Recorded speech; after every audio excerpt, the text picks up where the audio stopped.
আসসালামু আলাইকুম ওয়া রাহমাতুল্লাহি ওয়া বারাকাতুহু।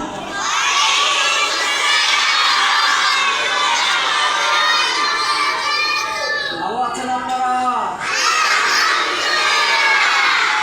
আজকে শনিবার 2026 প্রথম সেমিস্টার পরীক্ষা, তাই না? এই পরীক্ষায় আমাদের প্রথম অধিবেশনে প্রথম দিনে আমাদের শুরু হবে এখনই, না? আল্লাহ রাসূলের উপরে দরজা আল্লাহ পাক রব্বুল আলামিনের আল্লাহ রাসূল সাল্লাল্লাহু আলাইহি ওয়াসাল্লাম বলেন মান সাল্লাল্লাহু আলাইহি ওয়াসাল্লাম সাল্লাল্লাহু আলাইহি ওয়াসাল্লাম, যে ব্যক্তি রাসূলের উপর একবার দরুদ পাঠ করবে আল্লাহ তাআলা তার উপর দরজা রহমত পাঠান, দরজা রহমত। এজন্য আমরা দরুদ দিয়ে শুরু করব, ঠিক আছে?